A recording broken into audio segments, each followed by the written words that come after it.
Hey everyone, Nick Espinoza, your chief security fanatic here, and today I need to talk about Twitter because Twitter will remove your tweet if you wish the president harm or even death.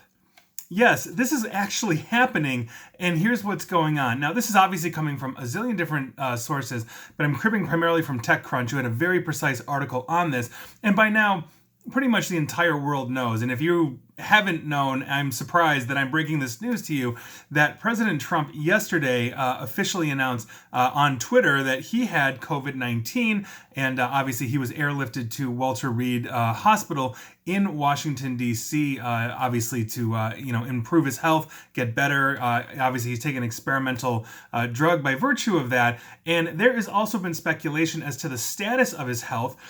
So, for example, today on Saturday, his doctor said something that was much different before his press staff got on after the doctor and said something that was different than what the doctor had just said. There's also confusion as to actually when he knew when he had it.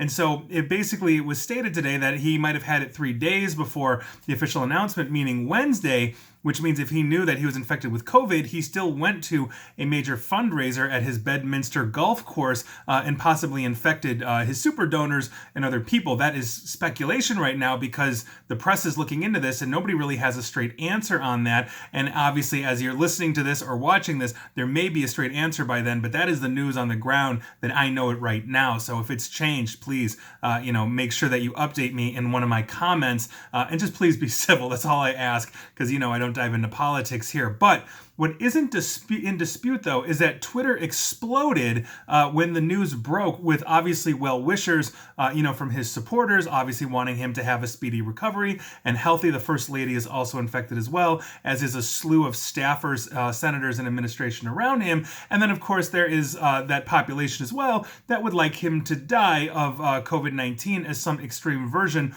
of Schadenfreude. So, we'll see what happens there. But Twitter isn't having the latter group at all.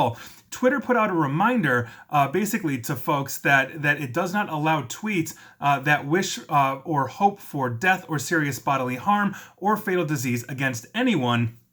Obviously, in this case, President Trump. Tweets that violate this policy, will need to be removed. This is Twitter according to yesterday. However, it also clarified that it does not automatically mean suspension. Several news outlets have been misreporting that users would be suspended if you post something like this, whereas Twitter is going to flag you and say you've got to remove that. And to quote Twitter directly, their official statement, tweets that wish or hope for death, serious bodily harm, or fatal disease against anyone are not allowed and will need to be removed. This does not automatically mean suspension. Now, there was also a short-lived belief on the heels of that you could actually wish the president death or harm or whatever without fear of repercussions, as long as you didn't tag his official Twitter account.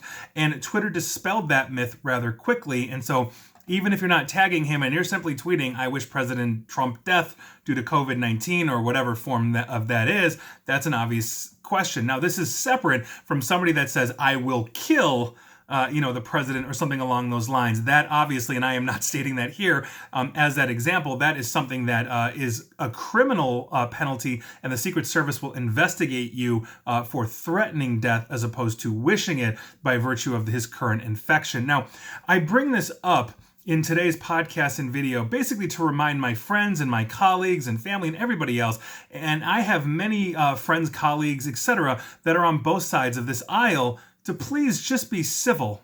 If you love or hate the president, please remember that when we lose civility in society, we lose civilization. Save that energy, good, bad, or ugly, for the ballot box in November, and make sure you are well informed on every aspect of every possible political issue, and then go vote. And I think that's the most important thing we can do. I wouldn't wish harm on anybody, whether I love them or hate them, in this sense. Remember, at the end of the day, we're all human.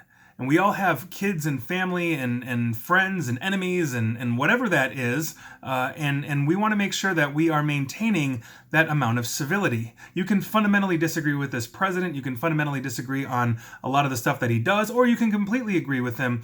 But the bottom line is we shouldn't be wishing ill will to anybody. And I don't care if that's President Trump or Vice President Biden or just anybody else, in your life. I think that's just something that we really have to maintain. Now, I'm sure I'm going to get a lot of hate comments for this, on some way, shape, or form, but that's my opinion, and we can obviously disagree with this. As I've always stated, my job in cybersecurity is agnostic to politics. We all need cybersecurity in our lives. I don't care what your political beliefs are, and I will continue and try and report just only the facts as accurately as I can find them, and I can see them from their sources, which I always name, maybe not sometimes by author, except if it's just a phenomenal article, but always by publisher, in this case TechCrunch. So just be civil to each other, or as Bill would say, be excellent to each other. And I think that's something that we really should take to heart. And so love him or hate the guy, please, let's be civil, and hopefully we will get through this entire situation in a more calm and rational manner, although lately